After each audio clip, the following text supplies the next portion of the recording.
You have to think of what his or her power is. That's not too hard. But you have to figure out how did they get that power. And that's a little difficult. I can't have them all be bitten by radioactive spiders. So I had already given them their powers. And then it hit me. What if they're mutants? What if they were born that way? I thought that was brilliant, and I ran into my publisher. As Marvel enters its next phase of the MCU with the mutants with Deadpool and Wolverine, this opens the door to entirely new characters at least joining the MCU or being involved in it somehow, some way. Well, Marvel just recently revealed a couple of new X-Men project titles that are releasing later this year and teased a new member of the Avengers, which could give us more hints as to what's to come in the new Avengers films. The X-Men thrive in adversity, which is the theme for the upcoming From the Ashes relaunch. We already know of the new iterations of X-Men, Uncanny X-Men, and other legacy titles, but now Marvel has revealed that two iconic X-Women are leading the charge with solo books of their own. Now, before we fully dive into the titles of these projects, I do want to point out, with one of them being the Dazzler, this almost confirms that at least Taylor Swift will not be appearing as this character in Deadpool and Wolverine, because it wouldn't make sense that they would change the person to play the character. As we know, Taylor Swift and her busy schedule, she cannot fit in time to play a character in a whole entire series. At the same time, it makes sense now why everyone who was asked about the Dazzler, more so Shawn Levi, was a little nervous answering the question, and when the Dazzler character came up, it was not really talked about. This could very well mean that the Dazzler is in Deadpool and Wolverine, but not being played by Taylor Swift herself, even though her physique would match the character. Okay, what can you tell us about the movie? Is Taylor Swift Dazzler? I can't even believe that you would dare ask me a question that you know I can't answer.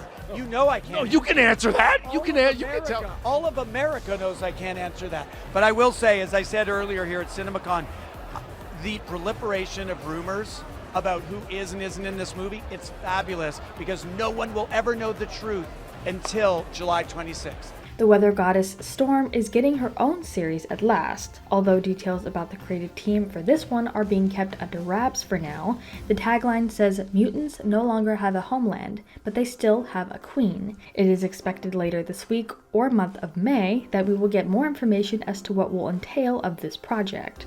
What are we going to see? This is the first R-rated Marvel movie, right? Yeah, it's definitely, look, it's Deadpool, right? So it's kind of like the rule book goes out the window.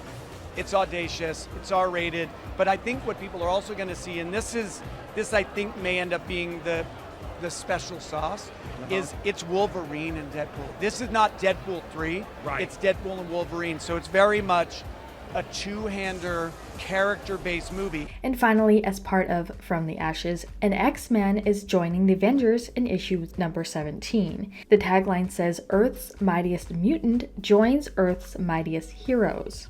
Hopefully they make more movies and we can all be a part of them, but I don't know. It would be hard to merge them, I think. I don't know that you would be able to do that. Some people would get the boot, and I think maybe I would be one of them, considering Quicksilver died. So it's very complicated, I don't know. To hear the stories of the fans. I wait and see what happens, but I really enjoyed the fact that with this movie I got to play a different aspect to the character. As far as who is the Earth's mightiest mutant is still unclear, although it makes room for rumors to circulate. Some of the tags will connect, some of them won't. Some of the films and shows will connect, some of them won't. I think it's just as important that we can have standalone introductory stories like Ms. Marvel, like Moon Knight, in addition to things that interconnect and build towards the larger story. A lot of what we've been doing has been building to the larger story, obviously, with the Kang Dynasty and the Multiverse Saga. And now I think people will, I hope, come along for the ride. But we wanted to turn this around to you guys. What do you think about all this, and which project are you mostly looking forward to? Let us know what your thoughts are in the comments down below. Make sure you're subscribed with notifications on for more videos just like this. That's it for today though. We'll see you all next time with a brand new video. Bye guys. And I told him about the characters.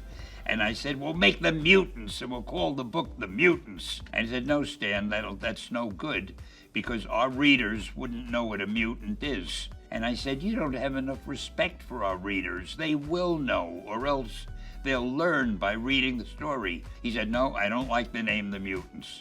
So I had to think of something else, because he was the boss.